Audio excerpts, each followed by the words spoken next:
ভেনেজুয়েলায় পরপর আঘাত হানা দুটি শক্তিশালী ভূমিকম্পে নিহতের সংখ্যা বেড়ে দাঁড়িয়েছে 235 জনে। হতাহত 4300 ছাড়িয়েছে।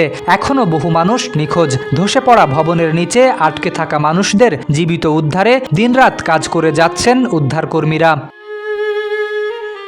সবচেয়ে বেশি ক্ষতিগ্রস্ত হয়েছে রাজধানী কারাকাস এবং উপকূলীয় শহর লাগুয়ারা, যেখানে একটি 10তলা হোটেল পুরোপুরি ধ্বংসস্তূপে পরিণত হয়েছে। আশেপাশের আরও অনেক বহুতল ভবন মুহূর্তেই ধসে পড়েছে। কোথাও ধ্বংসস্তূপের নিচ থেকে ভেসে আসছে বেঁচে থাকার আকুতি, কোথাও স্বজনের অপেক্ষায় দাঁড়িয়ে অসহায় মানুষ। 5+ স্টার রেটিং প্রাপ্ত দেশের সর্বোচ্চ বিদ্যুৎ সাশ্রয়ী ওয়ালটন এসি। স্মার্ট কমফোর্ট এখন নেক্সট লেভেলে। যুক্তরাষ্ট্রের ভূতাত্ত্বিক জরিপ সংস্থা USGS জানিয়েছে, স্থানীয় সময় বুধবার সন্ধ্যায় প্রথমে 7.2 মাত্রার ভূমিকম্প আঘাত হানে। কয়েক সেকেন্ডের ব্যবধানে আসে আরও শক্তিশালী 7.5 মাত্রার দ্বিতীয় কম্পন। ভূপৃষ্ঠের খুব কাছাকাছি কেন্দ্র হওয়ায় ক্ষয়ক্ষতির মাত্রাও ভয়াবহ আকার ধারণ করে।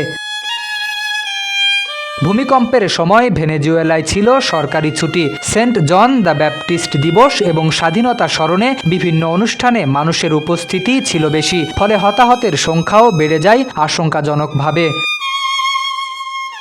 ভূমিকম্পের পর অন্তত 30টি পরাঘাত অনুভূত হয়েছে। এতে আতঙ্ক আরও বেড়েছে। ক্ষতিগ্রস্ত ভবনে ফিরতে সাহস পাচ্ছেন না অনেকেই। হাজারো মানুষ খোলা আকাশের নিচে রাত কাটাচ্ছেন। শরীফ উদ্দিন, ইত্তেফাক নিউজ।